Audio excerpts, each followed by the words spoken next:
I am 75 years old and nearing the end of my life. My two grandsons, Dylan and Alexander, 8 years old and 5, Not yet. are just beginning theirs. Oh, about 5 more stops. One day in Miami, at a museum of the city's history, we were walking through exhibits of Florida's original population, when Dylan asked, "So, where are the Indians now?" He wanted to know, and after all these years, can we visit them? My first thought was the Seminole Indians out there in the Everglades. Then it occurred to me, wait a minute, Dylan, you already know some Indians. Who?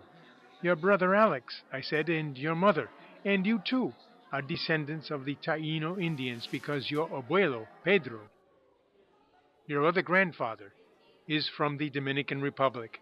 He surely has Taino DNA, just like you and the very first people Columbus met in 1492. In fact, it is estimated that as much as 18% of the current population of the Dominican Republic has Taino DNA. Its capital, Santo Domingo, was also the capital of old Hispaniola. It was where Cortés arrived from Spain in 1504, and it was where, as part of this film about Cortés and Mexico, that I went with the kids to this, the oldest European city in the New World. Its international airport is called simply Las Americas. Traveling with Dylan and Alex was their mother, Katie. Though born in Miami, she has been here many times. Her dad, Pedro, abuelo to the grandkids, was born in Santo Domingo. For the boys, however, it was their first time, more than 50 years after my first visit to Italy, where my grandparents were born.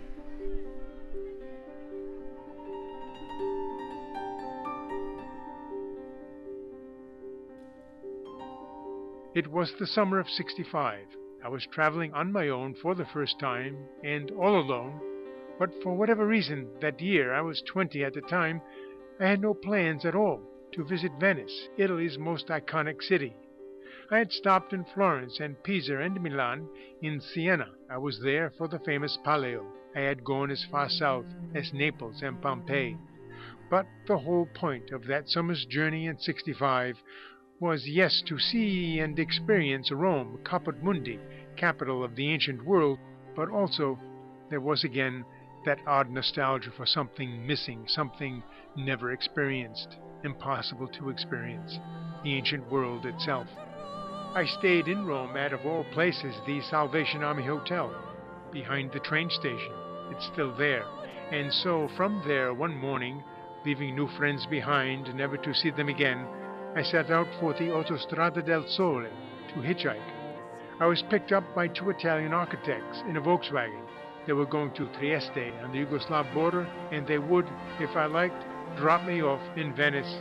In fact, I had no choice. They insisted I had to see Venice. And because Venice was so off my radar in '65, I was just blown away. So completely so, in fact, that as I then understood, and believe even now, it is impossible to understand Venice from films or from photographs, that there is no way to anticipate Venice. To understand Venice, you have to be there. You have to see it for yourself. You simply have to go.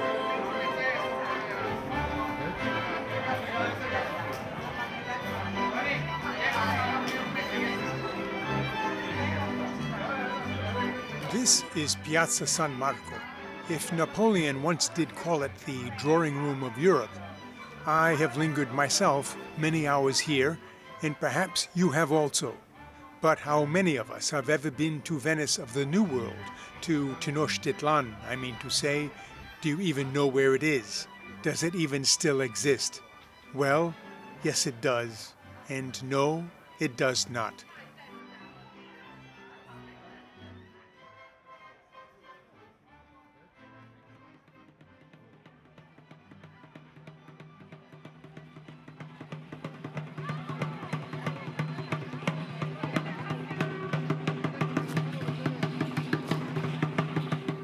And so, stranded somehow between yes and no, we are here, some 6,000 miles from the old world of Venice on the Adriatic, in Mexico City, the living ghost of Tenochtitlan.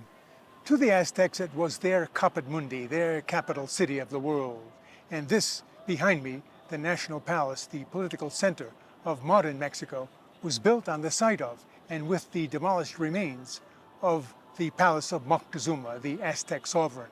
The Spanish called him Montezuma, and there are many versions of the name, but in Mexico today, Moctezuma is most common, so let's just say that it was here, July 29, in 1520, in his very own palace, that Moctezuma was murdered, as some would say, by the hand of Hernán Cortés himself. That this could have happened at all is amazing.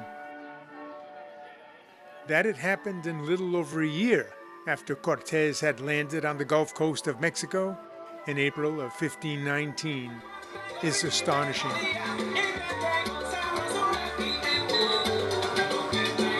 500 years later, in March of 2019, I am here, where it all began, on the Gulf Coast in Veracruz, during Mardi Gras week, no less. And given the animosity, severe hatred even, in 1519, that the locals here had toward Moctezuma and the Aztecs, at least as Cortés tells us, the exuberance with which this port city today celebrates its Christian heritage is totally apropos. Indeed, 14 months after Hernán Cortés planted the true cross here in Mexico in 1519, Moctezuma, the pagan emperor, was dead. Very soon thereafter, Tenochtitlan, his capital city, his Caput Mundi, would fall to the Spanish, and with it, all of Mexico. It was the beginning of a near-total, wanton destruction of an entire civilization. And make no mistake about it, the palace of Moctezuma was not a thatched hut. It was, by all accounts, multi-storied and built of the finest stone and wood materials. Yet, like everything else in Tenochtitlan, it is simply gone, not here anymore. It would be as if in 1520, Venice in Italy had slipped beneath the tide of history. Yet of Tenochtitlan, other than a few artifacts and some broken temples, all we have left are words. And amongst these words, we are lucky to have those of Bernal Diaz. Bernal Diaz del Castillo. He was there with Cortés, one of his captains during the conquest. But it was not until some 40 years later, retired to his hacienda in Guatemala, that he began his version of what had happened there in Mexico. And in 1995, when I finally made it to Mexico City, exactly 30 years after my momentous experience of Venice, Italy, it was this book by Diaz that I carried with me and read, the true story of the conquest of New Spain. To me, still the most exciting account that we have. It is not the only account. We also have the 5 letters that Cortés dutifully sent to his king, Charles of Spain, which, though composed during the conquest, comprise a much more formal record than that of Diaz, and also, as we now know, because he was writing to justify his unconventional and sometimes insubordinate actions in Mexico and to curry favor with the king, Cortés simply omits many details relating to others in his command. In his account, the singular personal pronouns, I and me, dominate. This Cortés-centric narrative is, however, supported by another of our sources, Francisco López de Gómara, the conquistador's official biographer. But he was also, in fact, a friend of Cortés, and he was writing from Seville, never at all having been to Mexico. Yet, according to him, to Gómara, the success of the conquest was owed solely to the wisdom and agency of Cortés, who himself, we must also add here, only once in all his letters to Spain mentions his translator, and never by name, La Malinche, an Indian woman with whom he had at least one child. Diaz, on the other hand, and to his credit, more than once stops his narrative to pay tribute to this woman, to La Malinche, emphasizing that they could not have done what they did in Mexico without her. Thus, to counter what he considered this lopsided narrative, Bernal Diaz, 40 years later, titled his account The True Story of the Conquest of New Spain, where he added many more names to the story than Cortés could admit to. We also have the work of Bartolomé de las Casas, a Dominican friar who knew Mexico well.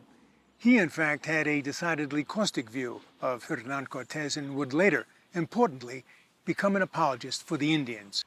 But he was not present on the ground during the conquest. Thus it was Hernán Cortés and Bernal Diaz who have left us two of the most complete eyewitness accounts of the conquest. It is upon them that we rely for our story, as in fact this is more a story than history.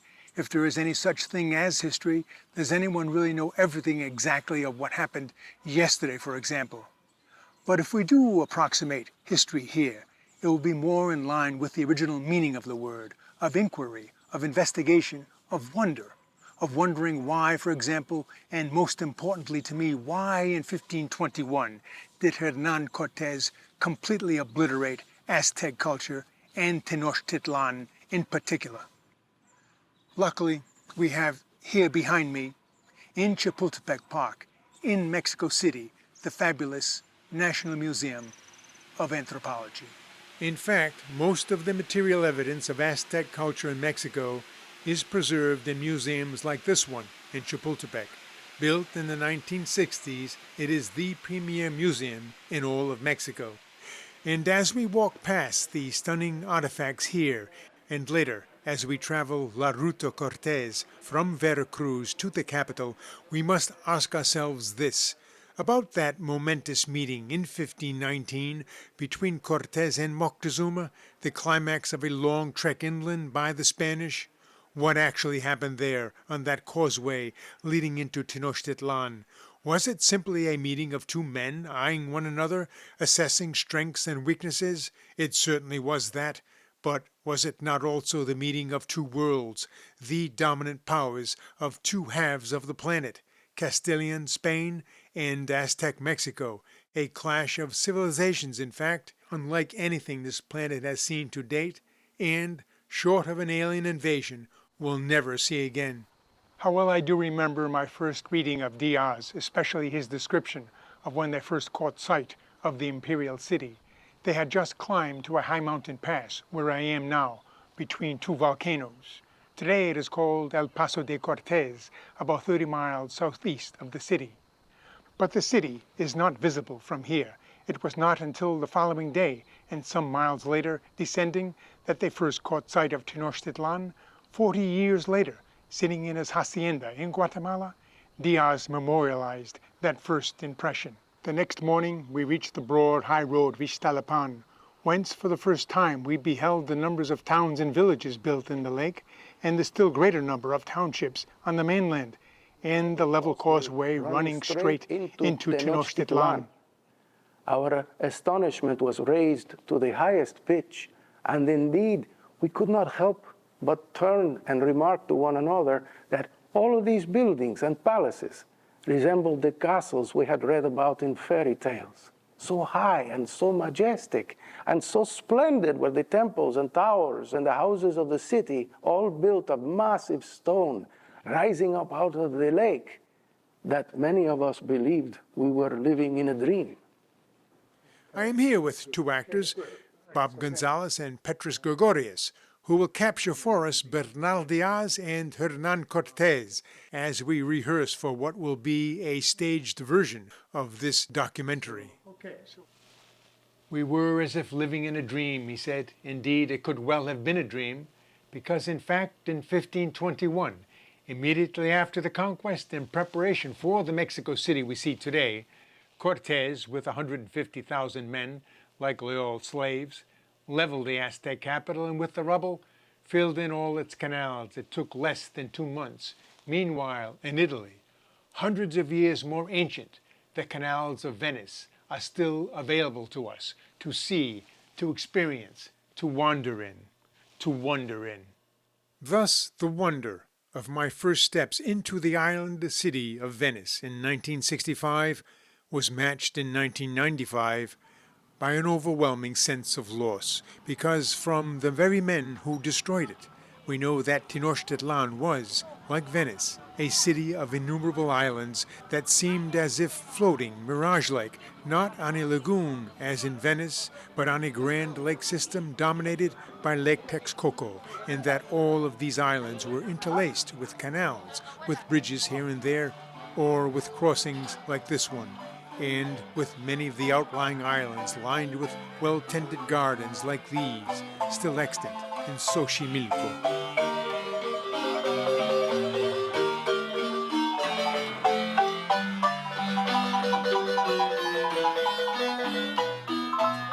Today it is just a small chunk of a giant megapolis. In pre-Hispanic times, however, Xochimilco was a city unto itself. But even as a mere shadow of its better days, a day spent here is to partake of the true wonder of human ingenuity, of artifice, to partake of a dreamlike world of wildlife and islands, islands that not only seem to float, but do in fact float.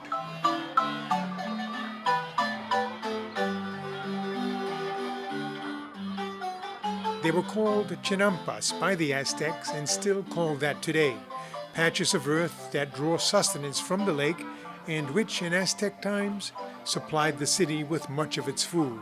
Sadly, the lake system is mostly gone now, intentionally drained away by the Spanish because of recurring flooding, they claimed, but in direct contradiction to successful water management practiced for centuries here by the original peoples. Indeed, to pass a day here is such a beguiling invitation to time travel through the rhythms of the pre-Columbian mind that it is difficult not to succumb to the sadness of sensing the presence of what we will never be able to see.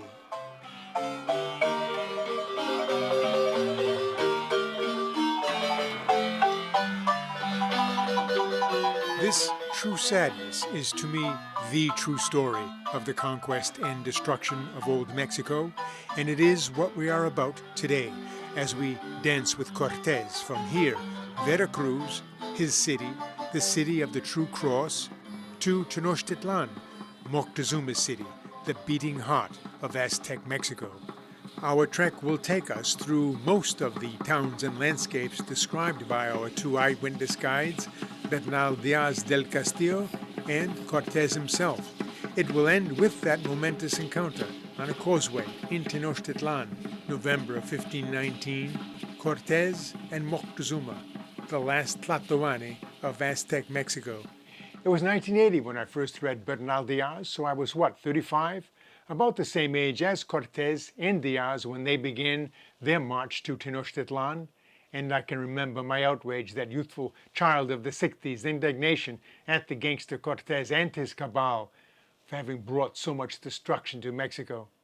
40 years later, considering how emphatically advancing years were catching up with me, physically and mentally, I could only wonder, would I even make it?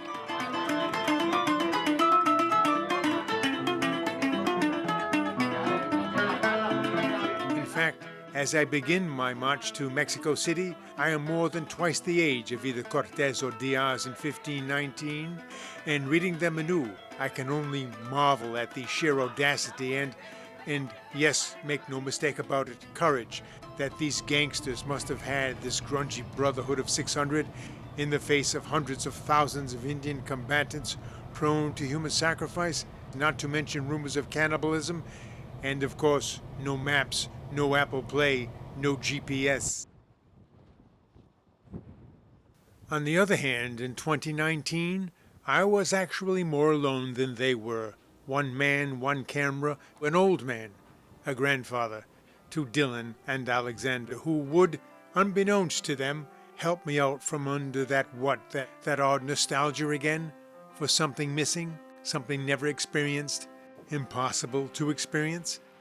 And yet, even as they are a mere thread back to the essence of a nearly extinct pre-Columbian reality, if not for all the wounds inflicted upon it, on this the new world by the old world of my ancestors, these two kids who are to me today, as if I have known them all my life, would likely have never been born. And so it was with them that I traveled to the source of their Taíno DNA, to the Dominican Republic and its capital, Santo Domingo, the oldest continuously occupied European settlement in the New World, and the capital of Old Hispaniola, the crossroad of so much of what would come to pass in Old Mexico.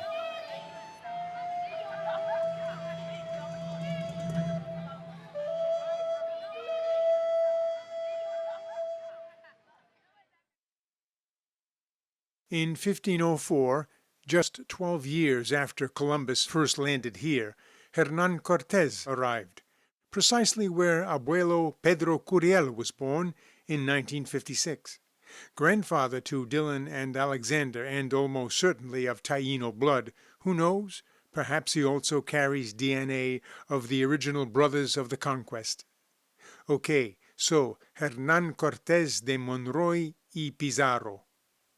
He was born in 1485 of a modestly noble family in Medellin in southern Spain. We know that very soon after the New World discoveries, maps were being published all over Europe, and a teenaged Cortés would surely have been attracted to this call of the wild. In 1504, with less than 2 years of higher education, Hernán Cortés, 18 years old, quit Medellin and came here. Unfortunately, much of what Cortés encountered here in 1504 is gone, because in fact, 2 years earlier, everything built here by the Spanish since 1492 had been destroyed by a major hurricane, the word hurricane, by the way, being a Taíno Indian word. This structure behind me, the city's main cathedral, is the oldest in the Americas. It had been commissioned by Pope Julius the year that Cortés arrived, and not completed until 40 years later. Cortés, however, the first thing that he needed to do upon arrival was to register with the colonial government as a citizen. This gave him the rights to a plot of land and with it an encomienda. An encomienda was a commission issued in the name of the Spanish crown that was essentially a license to steal both the labor and the lives of other humans, slavery. Of course, the Taíno Indians, the slaves, had preceded the Spanish here by thousands of years.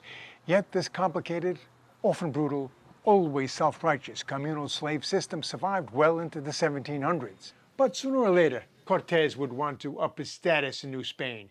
He did this as a volunteer in the ongoing conquest of Cuba.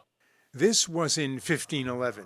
By 1519, 15 years after having left Spain, Cortés was serving as mayor of the newly founded city of Havana.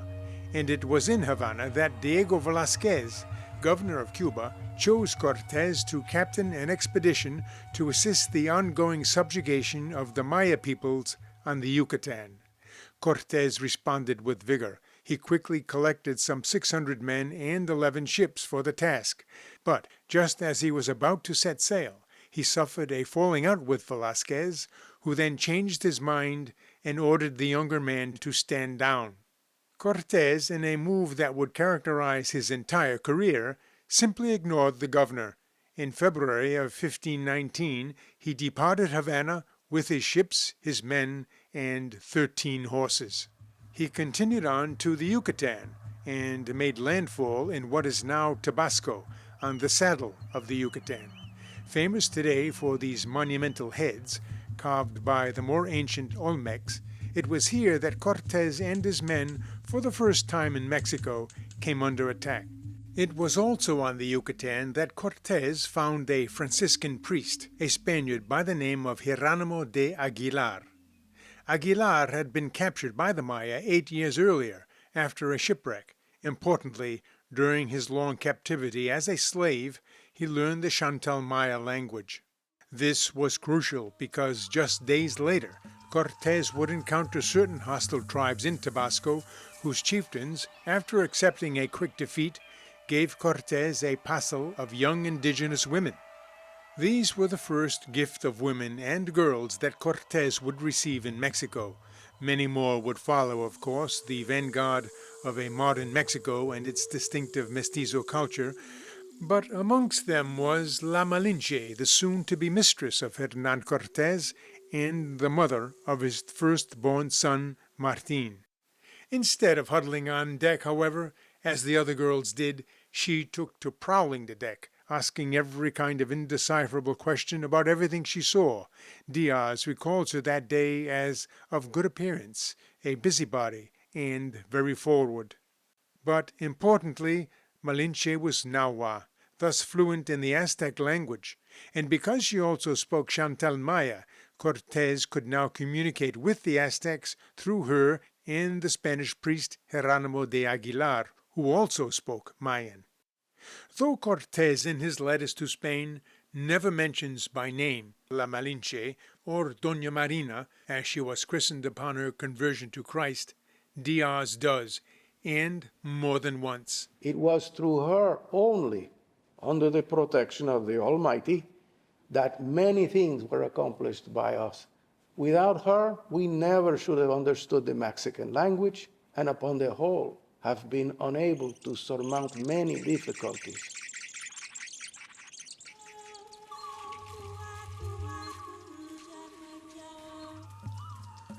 As one can imagine, then, her reputation in modern Mexico is a maelstrom of dramatic tensions, covering the entire spectrum from traitor and prostitute to savior and founding mother of the nation. Leaving the Yucatan, the small fleet continued north. They landed on an island now called San Juan de Ulua, within easy sight of the modern city of Veracruz. The formidable structure we can visit today dates to more than 100 years later, but it was on this island in April of 1519, Easter week in fact, that Cortés made first contact with the Aztecs. We had hardly arrived when we espied two large canoes, which are here called pirogues, filled with Indians and making straight for us. They climbed on board without any ceremony and inquired of our Tlatoani, which in their language means leader. Doña Marina immediately understood their question and pointed to Cortés. The Indians graciously received Cortés, then asked what he wanted, why was he here. Provisions for his men, he answered, disingenuously of course, and provisions he got. A couple of days later, more Indians arrived, sent by Moctezuma himself.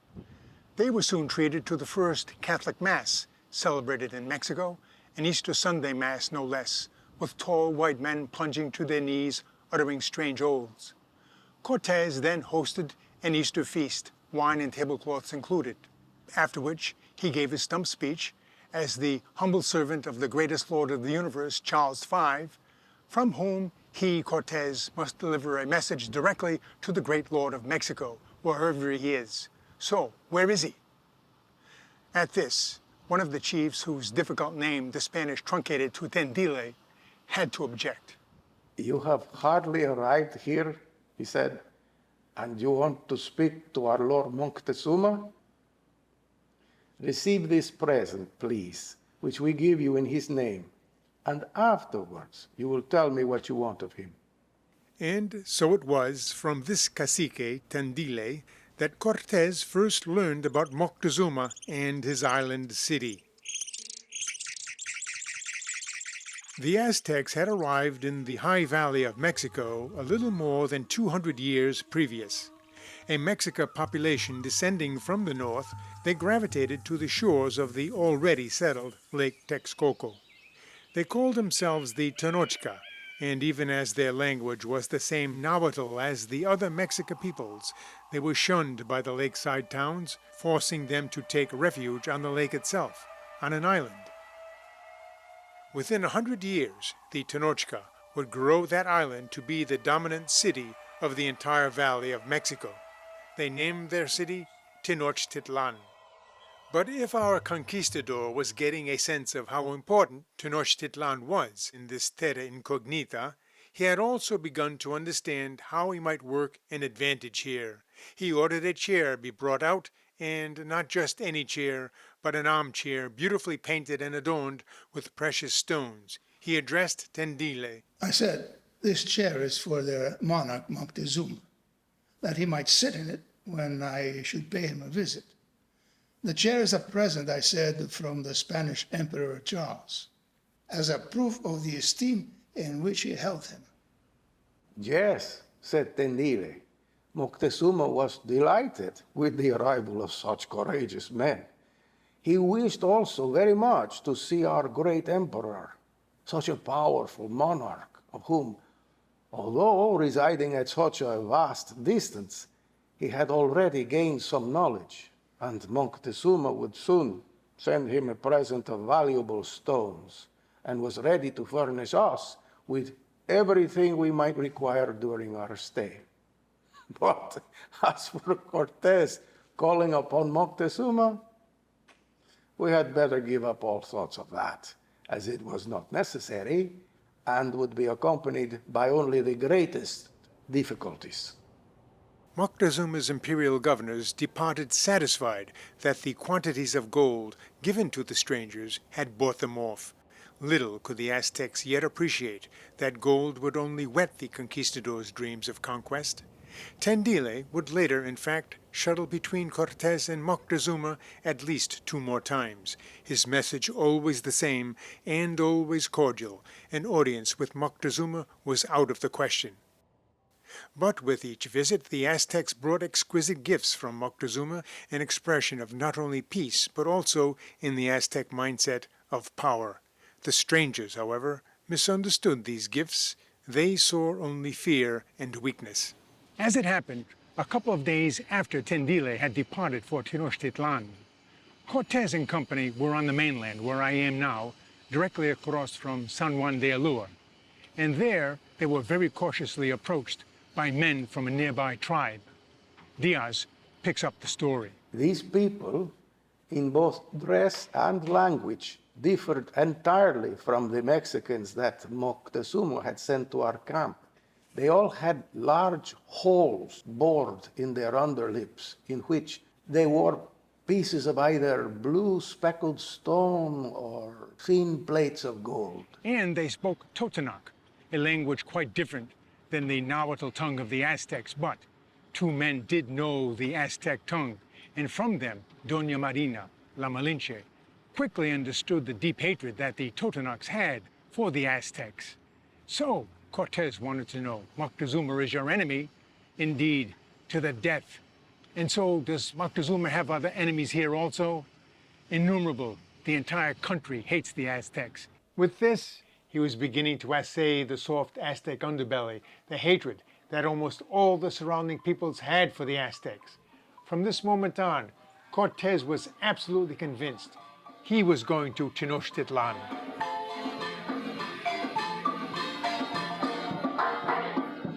But there was dissension in his ranks, some men openly demanding a return to Cuba, and soon back to their families and the comfort of their estates.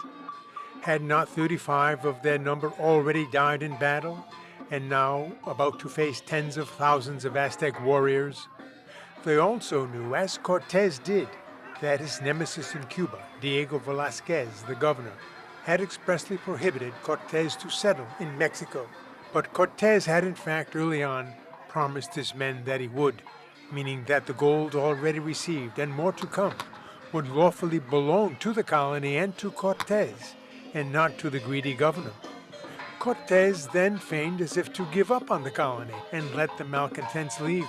The gambit worked. Diaz and others vigorously upbraided him. Cortés relented and promised to found a colony. But only if they nominated him Chief Justice and Captain General. And what was worse, that a 5th part of the gold, which remained after deducting the 5th for His Majesty, should fall to him, Cortés. This was soon agreed upon with some reluctance, and a deed was drawn resolving that a town be founded. They called it Villa de la Vera Cruz, the rich city of the True Cross, and would have been the first of 3 such cities of that name, except that it never really existed. And certainly not here, where I am now, in the last city of that name, the modern city of Veracruz.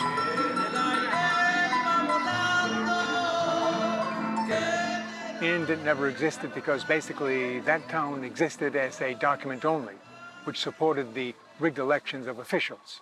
But it also was a document that established the legal standing of the expedition separate from that of Velázquez, meaning that Velázquez would no longer have a share of the booty.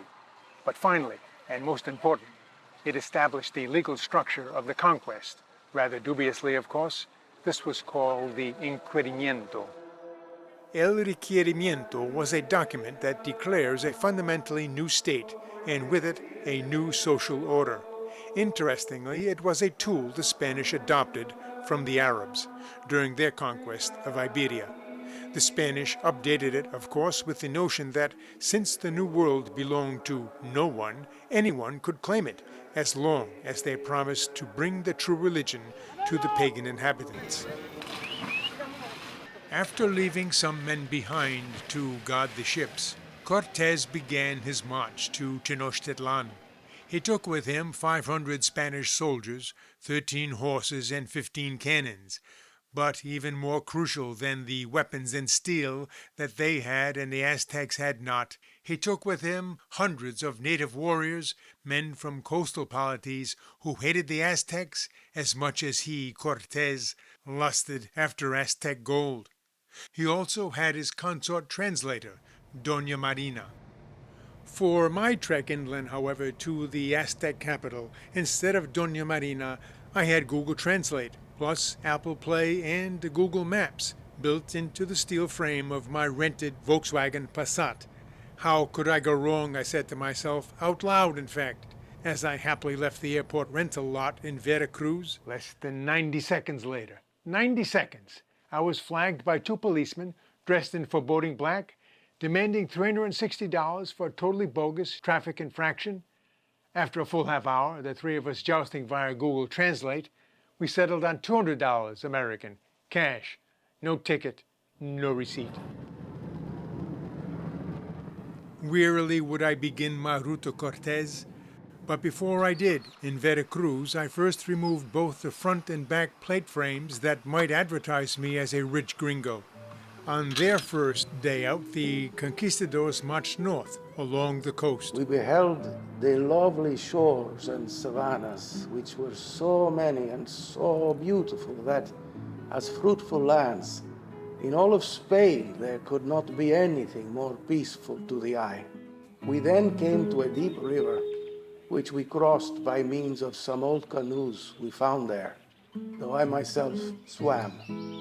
On the opposite bank lay several small townships. They stopped here, a small village today called La Antigua, on the Rio de la Antigua. Unlike today, however, the conquistadors found the place empty, completely. But 12 Indians did finally show up. They carried with them some fowls and maize bread, which our interpreter said had been sent by their cacique, who desired we should visit his township, which lay at a distance of 1 sun, or about a day's march. That would be the high fortress town of Quehuitzlan, to which they proceeded. They also learned here that the road to Quehuitzlan passed through Zempoala, the principal city of the Totonacs. But as they approached Zempoala, the Spaniards were intercepted by men who said that their chieftain was soon to arrive. Forever known as El Gordo, this fat cacique or chieftain would play a key role in the conquest. After a ceremonial welcome, Cortés first had Doña Marina thank El Gordo for the abundance of his kindness. Then, as a veritable Don Quixote in the New World, he announced himself a vassal of the great Emperor Charles, who had dominion over many kingdoms and countries, and who had sent us out to redress wrongs wherever we found them, and to punish the bad and make known his command that human sacrifices should no longer be continued. This lecture, according to Bernal Diaz, seems to have struck a chord, for the man sighed deeply and began to cry, but not as to repent the sins his guests had suspected of him, but rather to complain most bitterly about Moctezuma and his governors. It was not long ago that he had been subdued by the former and robbed of all his golden trinkets. Moctezuma's sway was so oppressive that he dared not move without his orders. Cortés answered that he would certainly relieve the chief of this terrible oppression, but to do that he needed first to meet with this Moctezuma face to face. The following day the party continued up the coast to Quehuitzlan, a large town of about 15,000. They arrived a day later and found the town situated on a steep incline, making it difficult to lay siege to. But their worries were premature. As they were assembling their cannon, they were instead warmly received by the natives. But then, in the midst of this gracious welcome, it was announced that the fat cacique of Sempoala was approaching in a sedan chair. Immediately upon his arrival, the man renewed his complaints against Moctezuma, in which he was joined by the cacique of this township. all of them insisting that Moctezuma annually demanded great numbers of their sons and daughters, some to be sacrificed to their idols up there in Mexico, and that his tax collectors would take their wives and daughters and molest them here before their very eyes. They also claimed that upwards of 30 nearby townships were suffering like violence. Again, Cortés promised to end such oppression, but in due time. As it happened, however, that very hour, 5 Aztec tax collectors showed up. Cortés himself witnessed them traverse this central plaza without even looking at him, instead stopping to smell flowers while slaves cooled them with fans of green feathers. When finally introduced to Cortés, they haughtily informed him that he had no business at all in these parts, that the local caciques should have never accommodated him, and that Moctezuma will certainly be annoyed. The taxmen then told the townspeople that they must find 20 warriors and an equal number of females in order that by sacrificing them they might appease the gods for the evil service which had thus been rendered. Hearing of this, Cortés privately told the Totonac caciques to gather up the Mexican taxmen as prisoners. The fat cacique was aghast, but our conquistador simply looked at him and laughed. Had I crossed the seas to defend you? Or rather to deliver you to the unjust pretensions of Moctezuma? But further, he commanded the caciques to no longer obey the mandates of Moctezuma, nor to pay him tribute, and to make this known to all the tribes with whom they were allied and friendly. With this bold move, Cortés was now seen as a teule, the Spanish version of a word that can mean either demon or god. And it was certainly this slippery ambiguity that gave the occupiers the space wherein they would later construct the abiding New World myth, and it survives to this day that Moctezuma believed Cortés to be their returning serpent god Quetzalcoatl. But nowhere in his letters to Charles of Spain do we hear anything about this Quetzalcoatl. So was it then, after all, a construct of decades later, created to support the fiction that Moctezuma had surrendered to Cortés and simply gave his empire to King Charles, which would effectively mean that all subsequent resistance to Spanish rule was unlawful and treasonous? So what does he do next, Cortés? He secretly has 2 of the Mexican prisoners brought before him and greets them as if he, Cortés, had no idea why they were being treated so shabbily. He releases them. He then commissioned them to go and tell their monarch, Moctezuma, that we were all his sincerest friends and most devoted of servants. As darkness fell, these 2 men were secretly escorted out of town. When the local caciques learned of this apparent escape, Cortés feigned disgust and insisted that the remaining 3 prisoners be put under his guard, after which he released them and sent them also back to Tenochtitlan. This left the caciques of all the Totonac tribes certain that Moctezuma's army would soon be upon them. Cortés assured them otherwise. He said that he and his men with him would be their protectors, and that he who dared to molest them should forfeit his life. Upon this, the caciques, one and all, promised to unite the whole of their armies, the whole of their armed forces with ours. Before this, Cortés had likely some inkling as to how he might conquer the Aztecs, but his actions were mostly reactive, determined more by what happened day by day.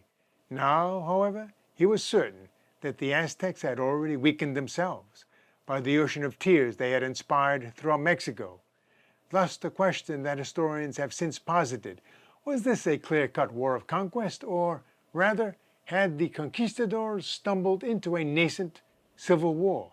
With over 30 Totonac townships now allied with him against Moctezuma, Cortés fell upon the task of establishing a new city, La Villa de la Vera Cruz, the rich town of the True Cross. This should have been the second city of that name, but in fact it was the first, because the earlier Villa, as already noted, existed on paper only.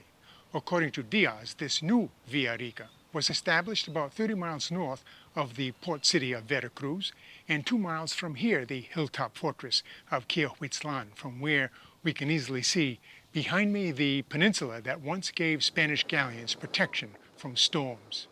Today we find the lazy beach atmosphere of Playa Villarica, but hardly a mile away, up a slight rise, we can trace the meager ruins of that settlement.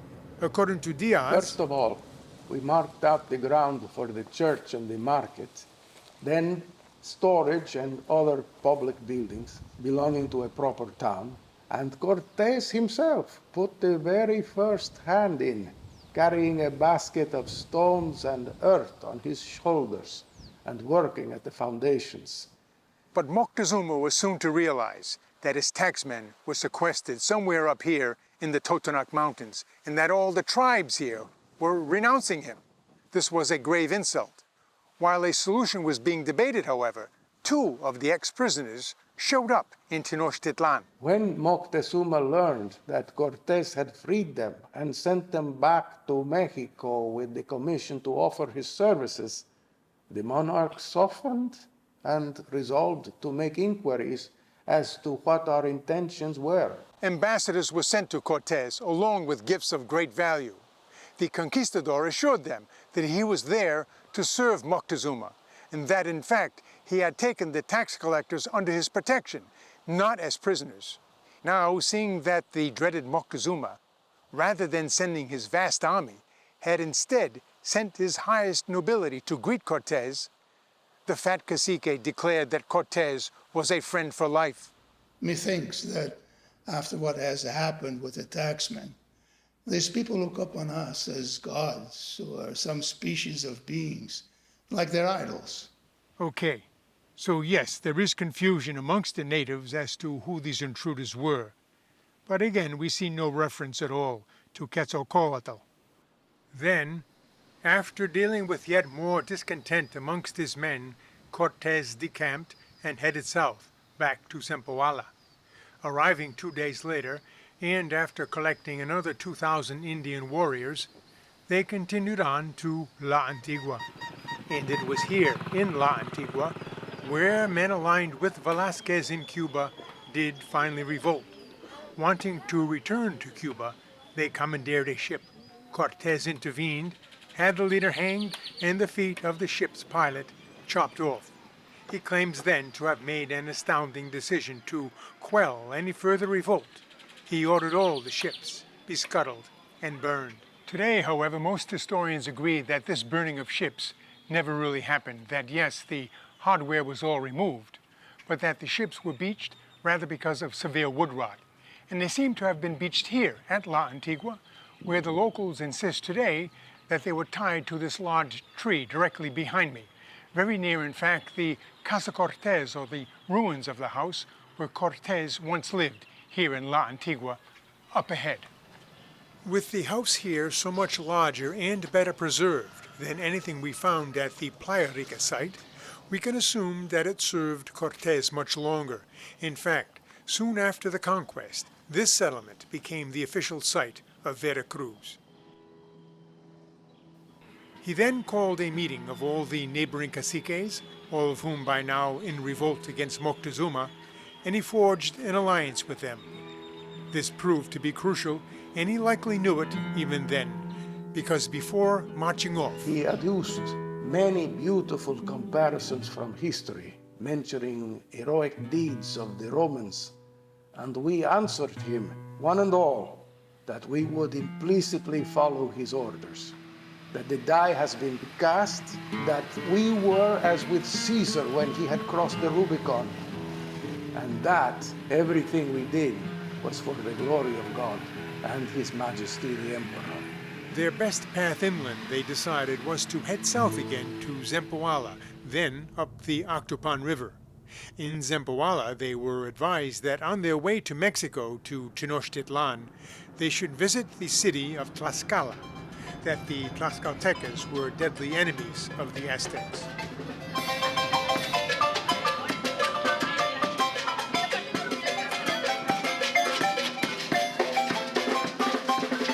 But first, leaving Zempoala on August 16 of 1519, after a single day's march along the Actopan River westward, they came upon this, the small township of Jalapa. Jalapa is today a city of about 400,000. 70 miles northwest of the port city of Veracruz. It is in fact the capital city of the state of Veracruz. And aside from the famous jalapeno pepper, it also holds one of the most important anthropology museums in the country, right here behind me.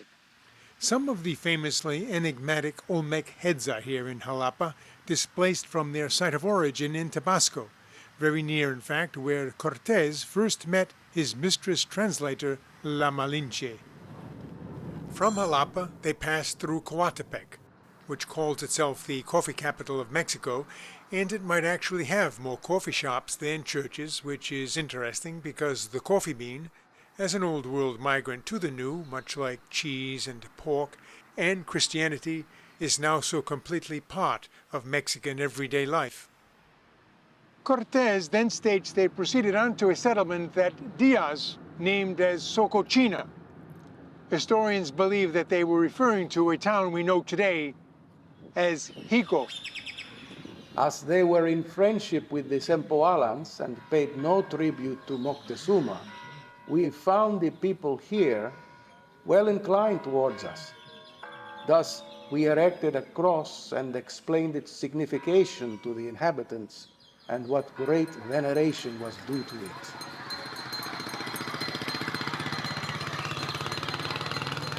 Next, Diaz reports the expedition marched over a high mountain from Jico to Textutla, or what today is Ixhuacan, and there, again, friendly natives extremely unhappy with Moctezuma and the Aztecs. Diaz also records how suddenly the climate became so very cold, very different from the lushly tropical aspect of both Cuba and the Veracruz coast. Soon, however, with spacious highland valleys, surely reminding the men of the lonely plains of Castile, we can only imagine their thoughts running along the lines of so much beauty here, so very much like home. Why should not all of this belong to us, rather than these heathens? Next up, the small township of Xocotla, today called Zautla, and still very small. They nonetheless made their approach with caution, as the inhabitants, according to the advice of the Zempoalatecas, were aligned with the Aztecs. In fact, the local cacique here seemed eager for the Spanish to go home.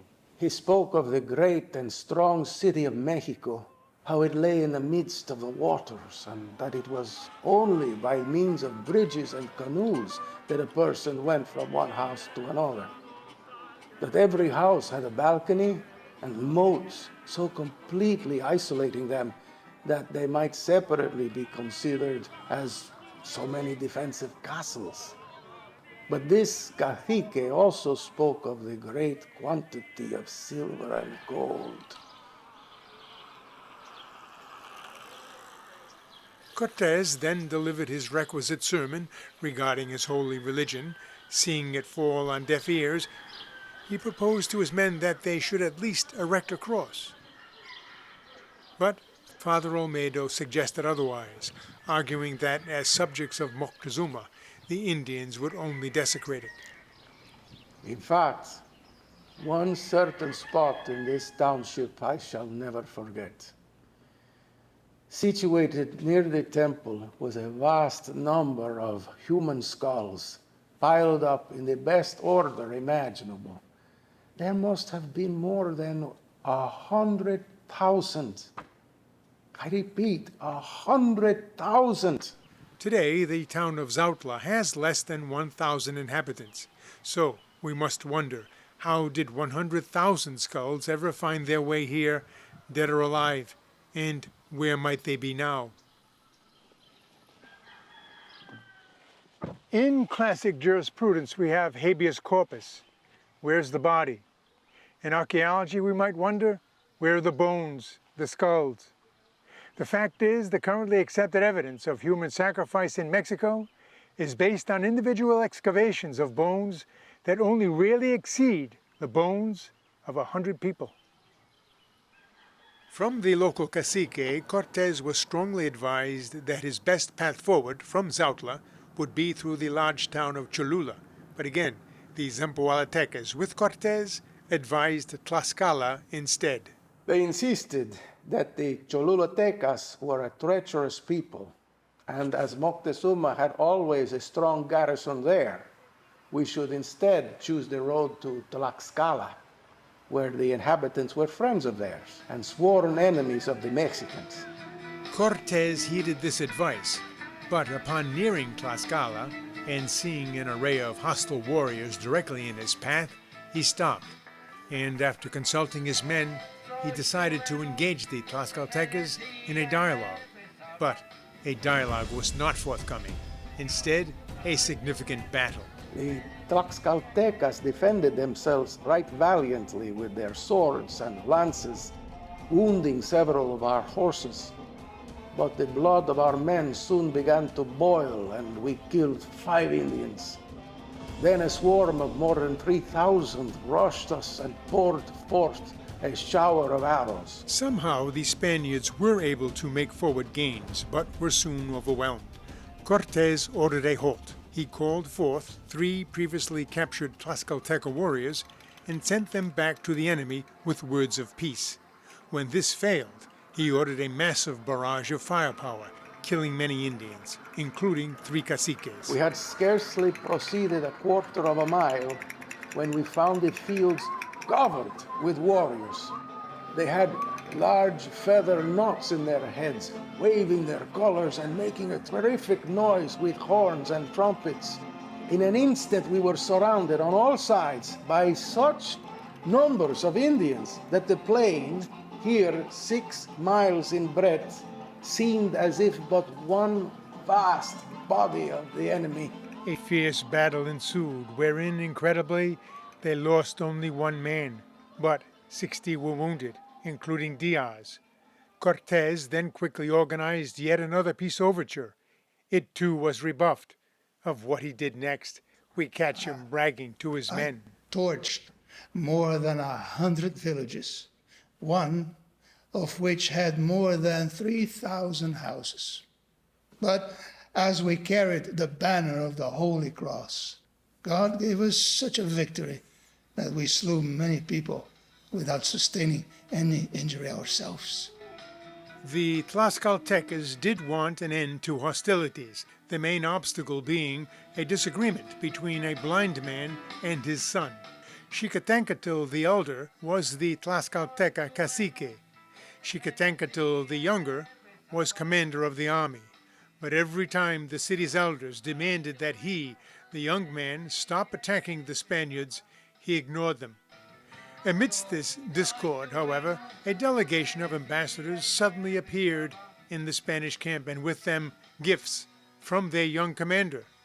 But these men were very soon discovered to be spies, at least according to Cortés. Seeing this, I took all 50 of them and cut off their hands and returned them to their chief, ordering them to tell him that by day or by night, or whenever he might come, he would see who we were. This outsized cruelty somehow gave the Tlaxcalteca elders the leverage they needed.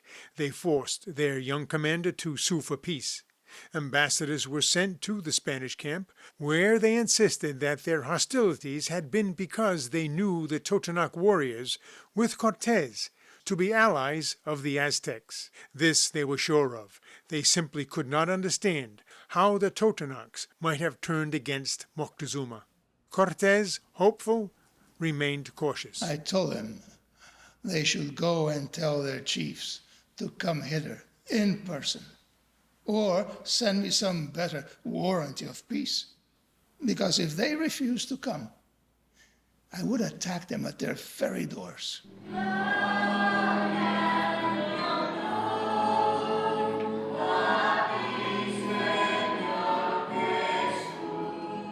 The Spanish were then conducted into Tlaxcala, which Cortés described to his king. It is large and admirable, much larger than our Granada, and much stronger, having very good buildings. And it contains a great many more people than Granada does.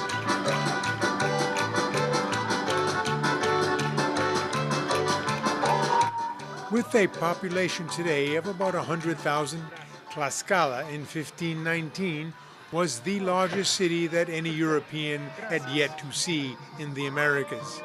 For his part, however, Diaz was fascinated by the priests he saw here. Their hair was long and matted, completely besmeared with blood trickling down over their ears, for they had been sacrificing that very day. A mass was finally said with all of the caciques in the city in attendance. Presents were then duly made of females.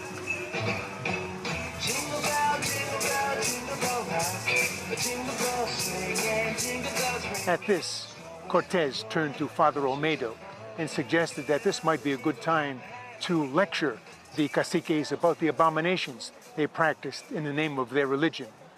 Diaz gives us Olmedo's reply. No, there will be time enough when they actually do bring us their daughters. Then we shall have the best opportunity of telling them that we cannot accept them. When the young girls were finally presented, Cortés was grateful, but he insisted that the girls remain with their families. One of the caciques asked why, giving Cortés the opening to preach. According to Diaz, the cacique listened intently and with great respect, finally commenting upon this illustrious woman, meaning Mary the Virgin. We have heard all of this from you, he said, and willingly believe that this, your God, and this illustrious woman are right good beings. But you should reflect how very recently you have arrived in our country, and you have but just entered our city. You should certainly give us time to learn more of your doings, your manner of behavior, and the nature of your gods. And when we shall have satisfied ourselves, respecting their qualities, we shall certainly make choice of those we consider best.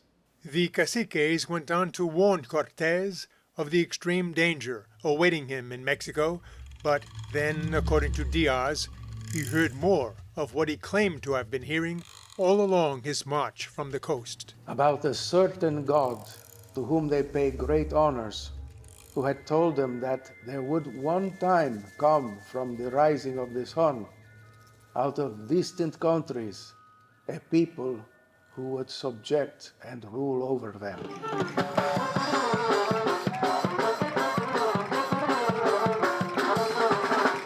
He was referring, of course, to Quetzalcoatl, the plumed serpent of ancient Mesoamerica. But as already noted in all his letters to Spain, written during the conquest, Cortés makes no mention of Quetzalcoatl. It is seen now as a post-conquest distortion of local legend to justify the exploitation of heathen peoples. It is likely then that Diaz, writing 40 years later, had sensed the myth's proto-Christian implications and simply grafted it to his story. After several days in Tlaxcala, Cortés assembled his men and asked of them who was still of the heart to continue with him to Tenochtitlan. Diaz claims that such was the strength of his determination that even those previously reluctant did fall into line. Next up, Cholula, and no sooner had they settled in by a river, the Atoyac, just 6 miles from the city, ambassadors arrived to greet them, but there were no caciques among them, nor were they generous with food. In fact, for the 3 whole days there by the river, Cortés complained of less and less to eat. Which in itself reveals much about the Spanish mindset here in Mexico, an invading army complaining about not being fed. But in fact, suspicions were confirmed when Zempoalateca spies with them reported seeing booby traps rigged around the town. The Tlaxcaltecas also reproached Cortés. But Cortés decided to at least approach the town. They were intercepted by caciques begging Cortés not to enter with the Tlaxcaltecas, their arch-enemies, they said. Cortés did relent, putting the caciques at ease, but he then fell into denouncing their idol worship and human sacrifice. Bernal Diaz reports that the caciques were quite taken aback. They said that we really demanded too much of them, that we had scarcely seen them before we required of them to abolish their teules, which they could not think of complying with. And they continued to insist that they had no evil intentions. And so the party moved into Cholula proper, where Diaz marveled at how the housetops and streets everywhere were full of people gazing upon them. But the city itself also impressed him. Cholula. But events were about to get bloody, leading to the most horrific day of violence of the expedition thus far. As it happened, that night, Doña Marina was befriended by a Cholulateca woman. She was told that the city had sent away all their wives and children, and that many of Moctezuma's people were gathered close by and intending to fall upon us and kill us all. She said that if she wished to escape, she should leave with her. The woman even offered Doña Marina her second son in marriage. Instead, she brought the woman to Cortés. Cortés heard her out, then sought counsel of his men. I think the Mexicans would play us worse tricks in other places. And as we now had a footing in their vast territory, it would be better for hostilities to break out here and now. They decided to preemptively attack the Cholultecas the next morning in the spacious courtyard adjoining their headquarters. In fact, this courtyard, attached to the ex-convent of San Gabriel here, just paces from the Zocalo, is the likely site of what is now called the massacre in Cholula. At the agreed-upon hour, Cortés on horseback, Doña Marina at his side, severely upbraided the Cholulateca caciques assembled before him, suggesting how willing they were to see him and his men dead so that they could gorge themselves on their flesh. Why? I asked them, did they wish to murder us all? We had done them not even the smallest injury. When the Cholultecas heard this, as interpreted by Doña Marina, they confessed that it was not them who conspired against the Spaniards, that everything had been done at the instigation of Moctezuma's ambassadors, to which Cortés answered, Spanish laws do not allow such treachery to pass by unpunished, and that they would be punished for it with the loss of their lives. At this moment, I ordered a cannon to be fired. This was the signal. According to Diaz, a great battle ensued, and within the course of a couple of hours, with the help of the Tlaxcalteca warriors, some 3,000 Cholultecas were slaughtered here in this courtyard. Some believe it was as many as 20,000. But so horrifically did the Tlaxcaltecas continue to kill the hated people of Cholula that Cortés finally ordered them out of town. On the other side of this coin of violence, we know that after the conquest, a commission was sent from Spain to investigate crimes that Spanish troops may have committed here in Cholula. Diaz responds with a classic blame the victim dismissal. I myself heard the very pious Franciscan brother, Toribio Motelmea, say that while it would certainly have been better to have avoided spilling so much blood in Mexico, in fact, the Indians had given us the cause to do so. And it did have this good effect, that all the inhabitants of New Spain are now convinced that their idols were nothing but deceitful demons.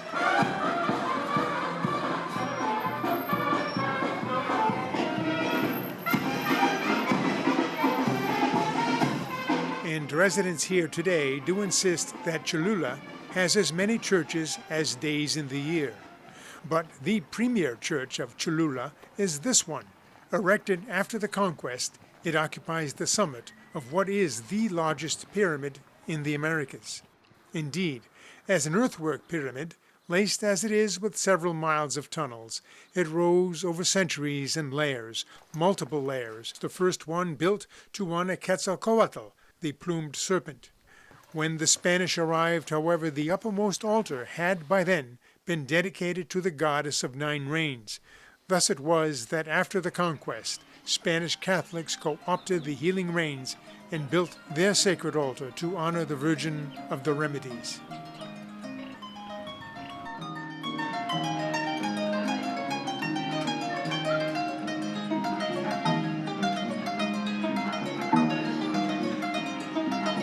Cortés and company stayed 2 weeks in Cholula, long enough to see the streets and markets once again, remarkably, filled with enterprise.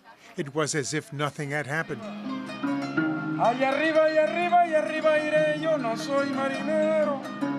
Satisfied with what they had accomplished here, they moved on. Within a day's march, they found themselves approaching Huejotzinco, today a town about 9 miles on the other side of Cholula. In pre-Hispanic times, it was likely more populous than many cities in Spain. Cortés was, of course, pleased when all the caciques in the town readily came out to greet him. We were well received by them, and who gave me some female slaves, some wearing apparel and certain small pieces of gold. But more importantly, he discovered the town to be a stronghold of resistance against Aztec domination. In fact, such was the fear of Moctezuma that all of the caciques in the town gave the same dire warning to Cortés: do not go to Mexico. We can only imagine the conquistador's smile, surely a mixture of uncertainty, of wonder, of impatience, as he lifted his gaze toward the volcanoes that separated him from Moctezuma. Huejotzinco is today about 7,000 feet above sea level. Higher up, at 11,000 feet, is El Paso de Cortés. Between 2 volcanoes, it is the gateway to the Valley of Mexico. Climbing to the pass, Cortés stopped in Calpan, today San Andrés Calpan. Just a village, really, but the site of this impressive ex-convent. One of the first convents in Mexico, Franciscan, it also was, as in Huejotzinco, constructed of stone quarried from indigenous temples nearby. Myself, leaving Calpan, I came upon this monument celebrating the myth of the twin volcanoes up ahead. Popocatépetl, the smoking mountain in Nahuatl, is here, the warrior. In his arms, his dead beloved, Iztaccíhuatl, meaning the white woman. But symbolic of the other snow-covered, dormant, or sleeping volcano, is she really dead, or just sleeping?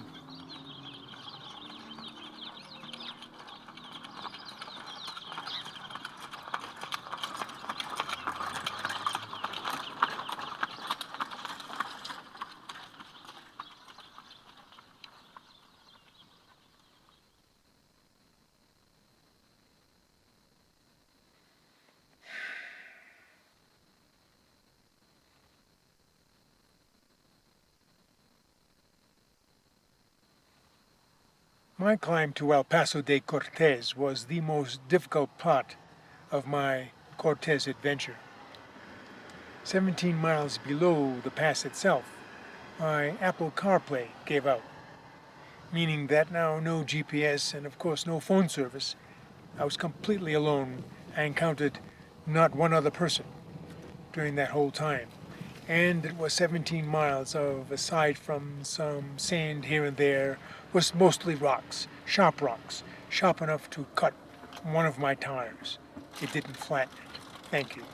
But here, sitting alone, halfway up one of the volcanoes, it brings to mind Ordaz, a lieutenant of Cortés, who was given the task of climbing to the active volcano at the time and to climb down into the crater to find sulfur for gunpowder, which they would need in abundance when they finally encountered Moctezuma and Tenochtitlan. It turns out that Ordaz was the first European to descend into that crater, at least the first European. But it does make me wonder.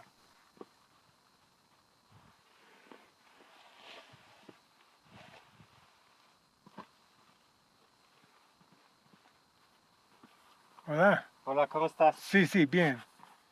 Gracias.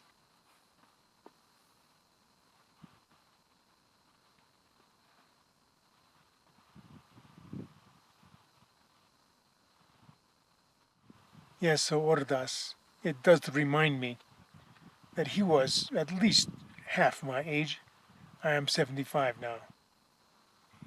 And I know I cannot take another step upward from where I am now. And so this is where I will wait for my comrades to descend. Inshallah. Inshallah.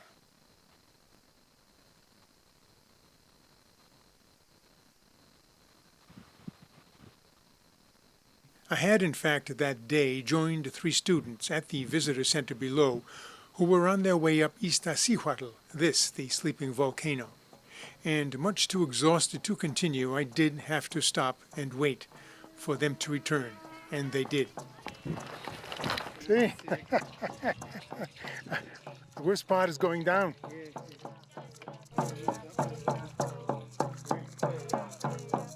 Later, down below, as I mounted my Volkswagen, I imagined Cortés also mount up, then with his 200 or 300 kinsmen, dozens of slaves, and several thousand Totonac and Tlaxcalteca warriors, all behind us, I descended with him, separated by some 500 years, into the valley of Mexico, and descending, we can only imagine what dreams Cortés entertained. As for me, so very tired, there was only the dream of sleep. But we pushed on, all of us, and made it to Ameca, where the lord of the town housed us well, and gave me some 40 female slaves and 3,000 castellanos. Castellanos, meaning gold, and Ameca, still very much here, but today with its church and where they and I also stopped for the night. Later, walking around, instead of gold, I was mesmerized by these ladies making handmade tortillas. After buying some fruit, I returned to my lodging and laid down for a late afternoon nap, and slept for 12 hours straight. Then more Mexican ambassadors showed up, with more presents from Moctezuma, and with a promise of more to come. Cortés definitely saw weakness here, and perhaps it was. Or was it coming from within the Aztec mindset of supreme confidence, a judicious display of wealth and power? But the monarch did commit himself, at least according to the conquistadors, to an annual sum delivered to wherever Cortés wished, but only if Cortés turned back. Moctezuma altogether forbids us to enter into Mexico, they said, as all his troops are under arms to oppose you.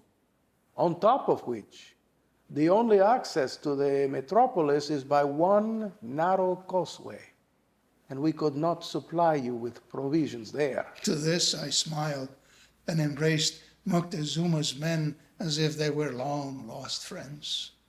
And I chided them as to how often their great and powerful monarch, who styled himself our friend, could so easily change his mind. Moctezuma should instead place himself in my position and consider that if he had sent you as ambassadors to a monarch of his own rank, how would he like it? If you return home after arriving almost at his palace without once seeing that monarch, would he not look upon you as cowards?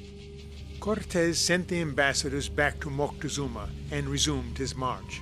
But as they were entering into potentially very hostile territory, they proceeded entirely with caution.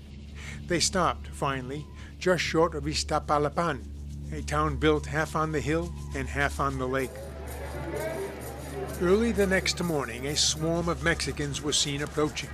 With them was the nephew of Moctezuma.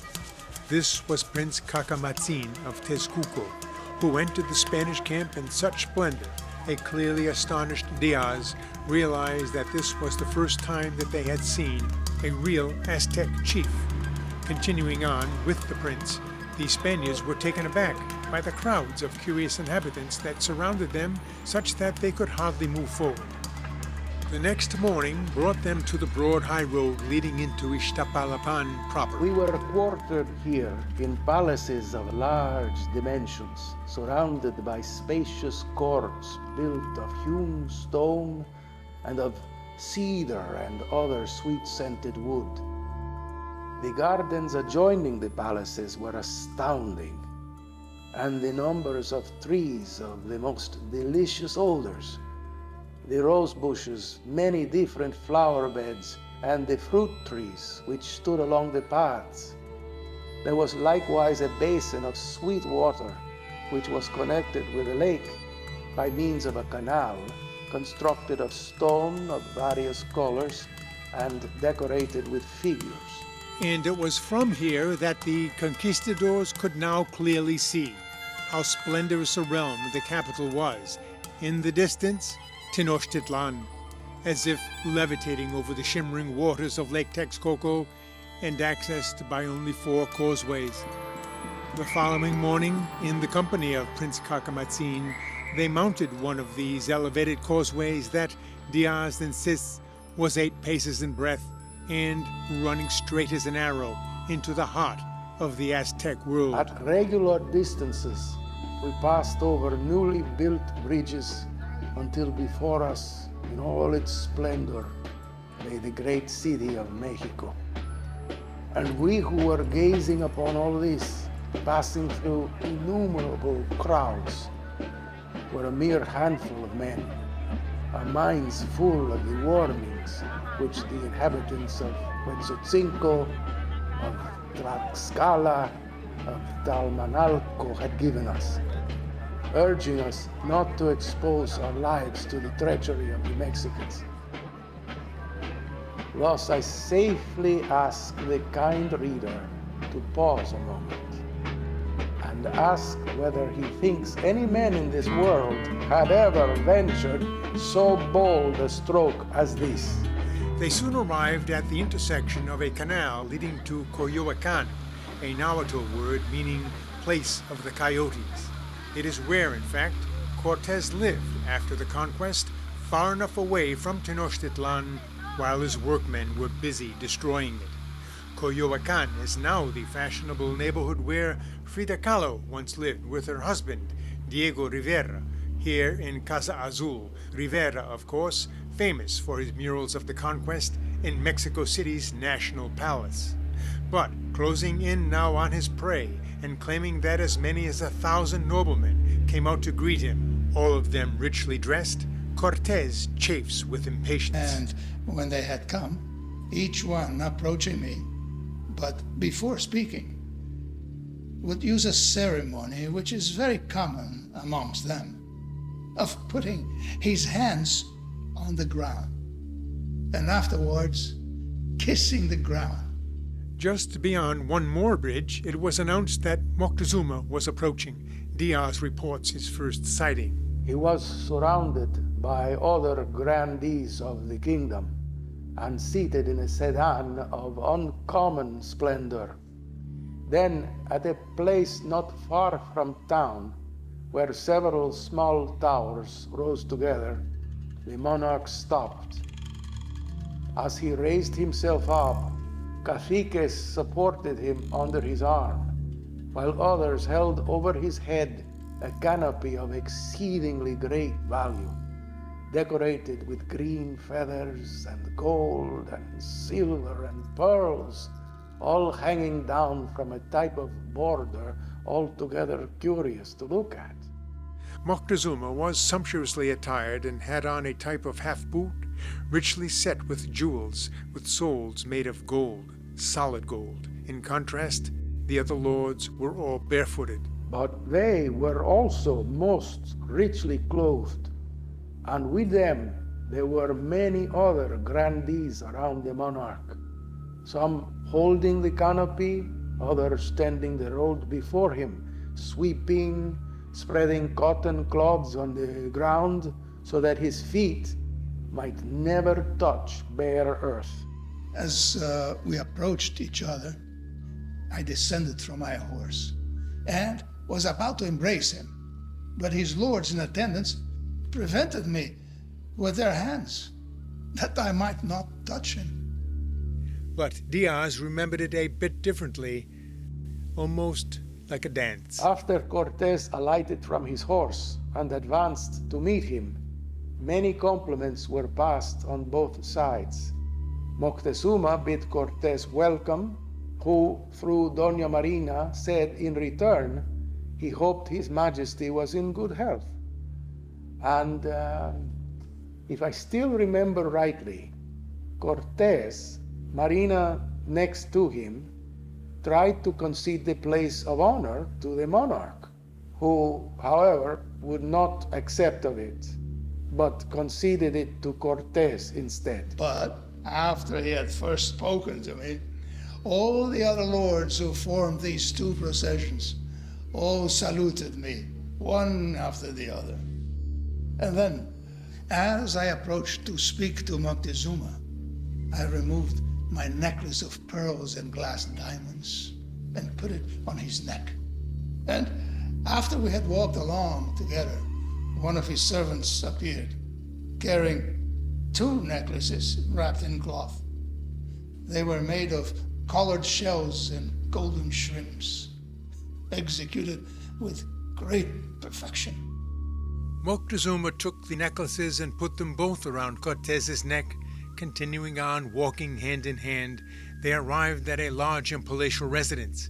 Having already been prepared as lodging for his guests, it was in fact the home of Moctezuma's deceased father, Axayacatl, 6th Tlatoani of Tenochtitlan, Moctezuma being the 7th. Moctezuma then took me by the hand and led me into a spacious room.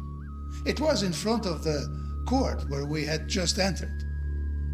There, he made me sit on a very rich platform, which had been made specially for me, and told me to wait there. And then he went away. And not one of his entourage ever looked at him, ever, full in the face. Every one in his presence stood, eyes downcast. It was only his 4 nephews and the cousins who supported him that dared look up. Diaz goes on to observe, writing some 40 years later, and with more than a hint of doubt concerning the enterprise of conquest, that of all the splendor without equal he had ever seen anywhere in this world, before or since. There is now not a vestige of any of it remaining. Nothing, not even a stone of this beautiful town is now standing. It was November 8th of 1519 that day, as the conquistadors watched the royal procession recede, and they all, each of them, took note of the stately pace, the retinue of heads bent forward, eyes daring not to look up, sweepers clearing a path, an altogether unbelievable display of deep veneration of an all-powerful, graceful, exceedingly polite Moctezuma, 7th Tlatoani of Aztec Mexico, less than 8 months later, June 29, 1520, he would be dead, and with his death, the birth of modern Mexico.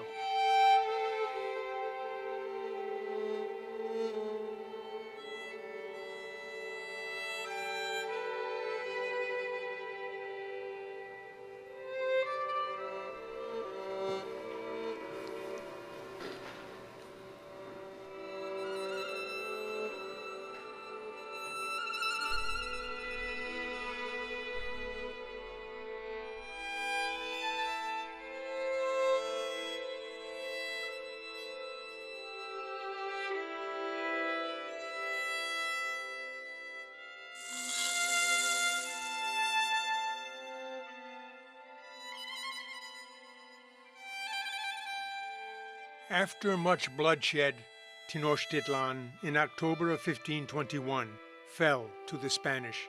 Then the demolition began. And so we ask, after all the splendor Cortés had observed there, what happened in Tenochtitlan? What did he see that demanded such complete destruction? something about Moctezuma himself perhaps, and Aztec culture, which, even with all its barbarities, might simply have been too attractive, too seductive to let stand, something so deeply challenging that he could not but cancel. Of this, we will never know nor need to know, because ultimately history is a story always, an assembling of order out of the whirligig of memory that some argue is fiction and not at all about the past, but in fact a reveal, a document, a documentary of the present and the present state of mind of those who narrate our histories.